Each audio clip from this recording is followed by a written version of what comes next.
banking, investment banking, that most people don't know?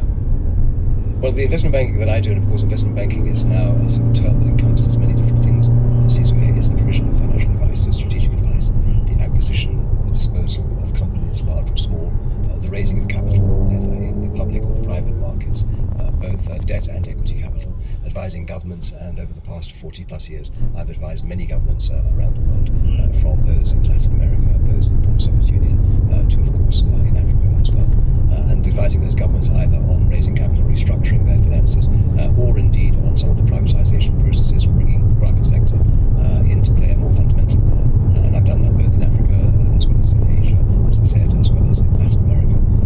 And I think that that is very different from, if you like, the global markets activities of the research, sales and trading in equities, or indeed the provision of finance. When I was initially at Morgan Grenfell, it was in the pure provision of finance. It was acquired by Deutsche Bank. It was a very big move by Deutsche Bank at the time.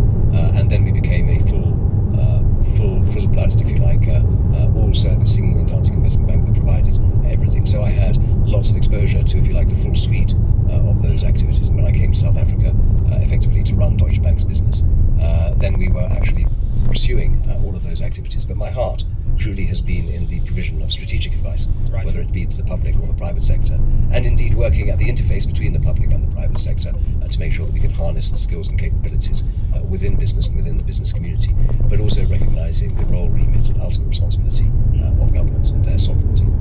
Standard Bank's CEO, Sim Chabalala, recently spoke about African sovereign debt and said that he believes it's rated four rungs below where it needs to be. I wonder what you make of that suggestion, given that a lot of the thinking around B20 and G20 was trying to extricate the African continent from this debt burden and indeed the debt servicing cost burden which many African economies are laboring. Yeah, so you're absolutely right. There's two elements to this. The first is the quantum of the debt. The second is the cost associated with it, the premium that people are paying on that debt. There are many countries, including those in Africa, that are, I would argue, over-indebted, that they have too much of a strain on their sovereign balance sheet. And the consequence of that is that their debt service obligations, be it repaying the debt, or the principal, or servicing the debt, paying interest or a coupon on that debt, erodes their ability to actually focus their time and attention, and indeed their priorities, on providing basic support and services to the population at large. Interestingly, the most indebted countries are not in Africa. The most indebted countries are in the West, or indeed the United States. In fact, the argument, as you know, is that if you really want to make sure that the banks aren't going to go after you, make sure that you owe them so much money that they can't go after you. But there's no doubt that many countries, and South Africa is one such, has seen the level of its debt to GDP increase dramatically over many years, and this is a warning signal to many investors and institutions and rating agencies. And I'm sure we'll come on to rating agencies in a moment. The second is the premium associated with that debt, and of course, the lower one's credit rating, the higher the cost of it. There's been a lot of debate, most recently last week in the B20 and G20, as you've said, as to whether or not there isn't a perception premium that's attached to Africa that doesn't actually reflect the fundamentals, the economic and political fundamentals of the countries concerned, and that the rating agencies, very great significance is attached to the ratings that are provided by rating agencies, operate in a rather opaque manner. Nobody really knows what goes on behind closed doors. That's the thesis, even if they say that they're transparent about their approach. And therefore that African countries in particular will not only are penalised accordingly, so not only do they have to repay the principal, as I said, but also they have to service the debt with levels of interest that are unaffordable and in many cases inequitable. And of course, much work has been done. In fact, I think that there are now 5 or 6 studies that are contemporaneously in the market, effectively. The most recent one was done by our own travel marketing. It's an excellent piece of work which he presented to President Ramaphosa in his capacity as the president of G20 a few weeks ago, and which of course was one of the key building blocks of the declaration that was made over the weekend. And there's no doubt that many of us, I believe, would concur with the conclusions and the recommendations that there needs to be a fundamental reset of the way in which borrowing countries are viewed by those who lend to them, whether in the market, multilateral or bilateral agencies, private or public, as well as I said, the role of the rating agencies. But by the same token, that there needs to be a level of caution and prudence. Watch out, vehicle on shoulder ahead. Those countries approach their borrowing and having the right approach is absolutely fundamental. My concern, I have to say,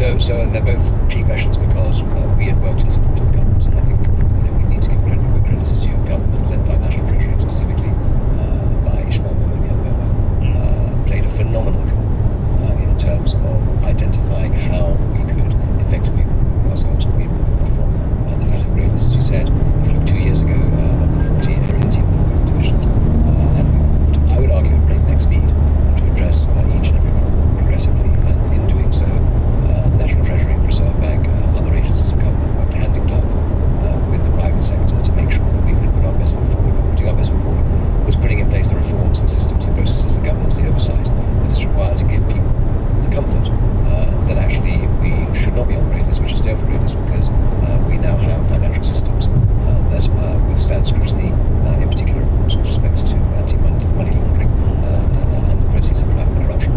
Now, I think we need to, by the same token, acknowledge that staying off the grey list is as important as being taken off the grey list.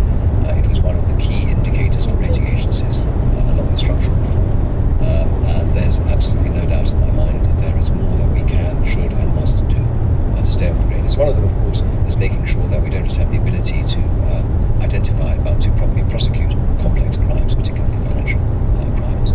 Secondly, that we have a track record of receiving information, for example, from banks, and being able to process that information appropriately. I mean, at the end of the day, all of this goes through the banking system formally or informally.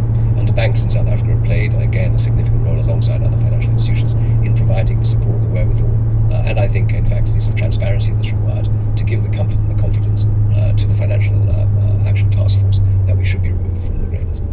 Now, the question that you ask about how do we stay off the grey list is equally important, which is that it's not just a single event; it's an ongoing level of commitment that is required, and I would say improvement in our reporting, in our ability to prosecute, in ensuring that we have the right systems and processes in place, and ultimately governance. And governance goes hand in glove with transparency and indeed with accountability. And I think that directionally, there's no doubt that we all understand, certainly those in the private sector and those who are tasked with this responsibility within government, as to the import of what you and I are talking about. Because at the end of the day, there's a cost attached. The cost attached is that if you're on the grey list, there are certain sources of capital that are not available, and those that are available attach a further premium to it. So, it's in our national interest to make sure not only that we stay off the grey list for grey list purposes, but for best economic outcomes.